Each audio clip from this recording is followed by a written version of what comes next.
Okay, today on Apologetics Deconstructed, I want to deal with the Bible and is it accurate? Is it a good source of history and knowledge?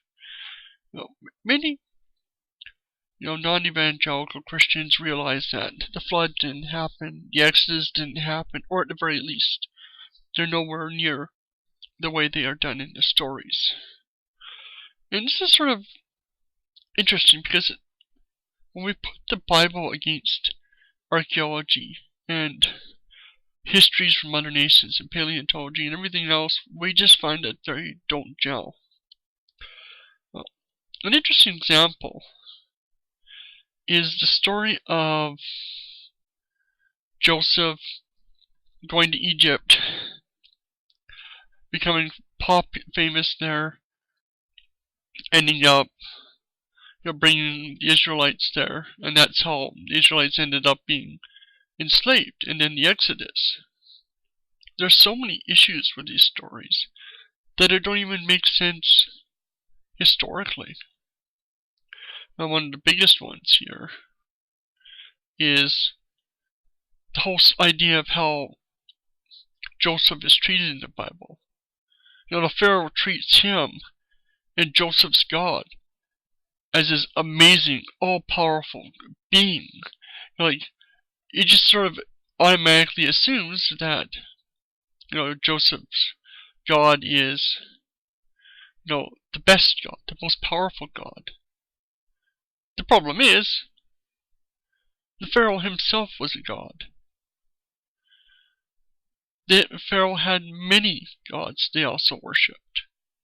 Seems sort of odd in this context that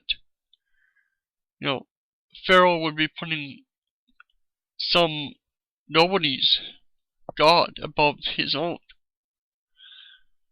It's possible, but this seems to be a bit of a stretch.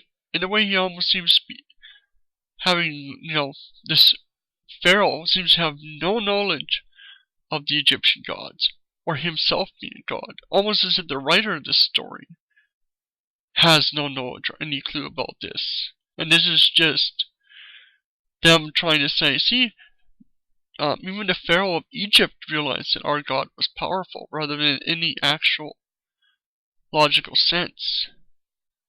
It's just especially the rate in which he just leaps into it. There were soothsayers, there were people that could predict the future all the time, people that could tell dreams. They weren't necessarily accurate, but they could do these things. So it wasn't unheard of. And of course, after all this, a couple hundred years later, suddenly there's 2-3 million Jews within Egypt.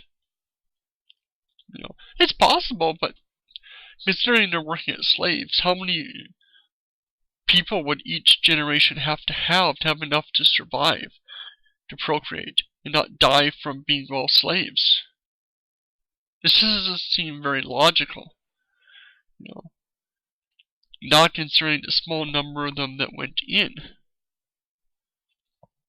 Then you have the plagues, the story, we all know about that, the story of that, and no history of this ever, anywhere within Egypt.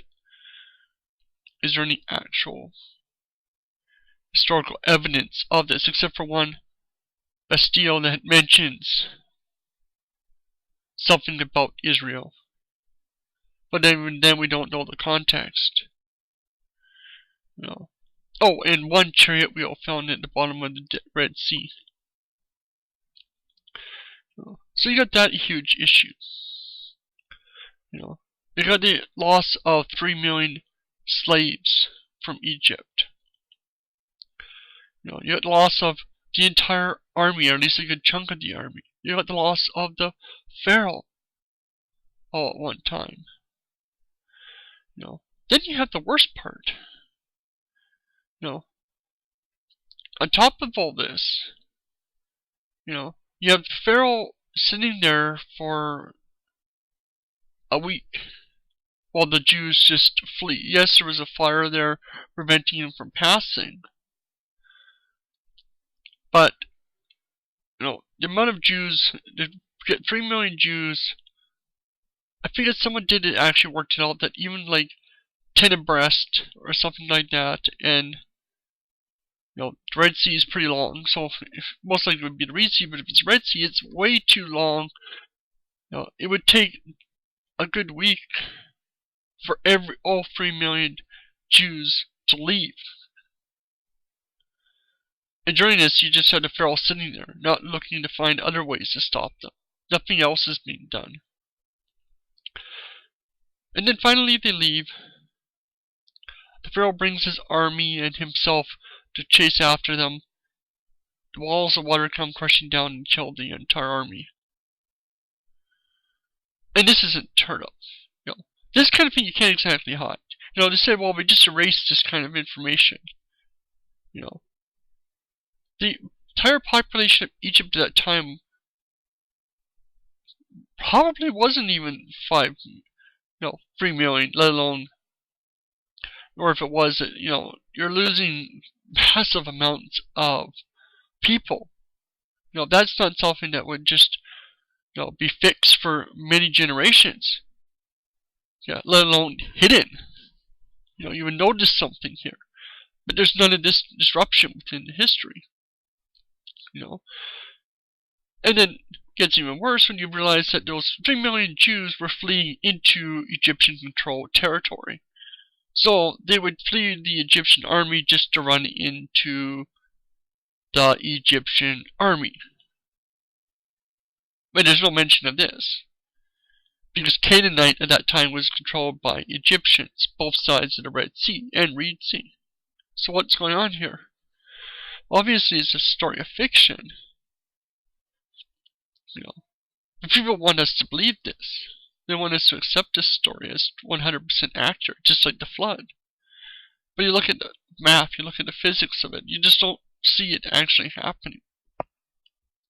If anybody does have more accurate numbers about population of Egypt at the time and how long it would take 3 million people to go across the Red Sea, I'd like to know those figures. So just comment down below, let me know your thoughts on this.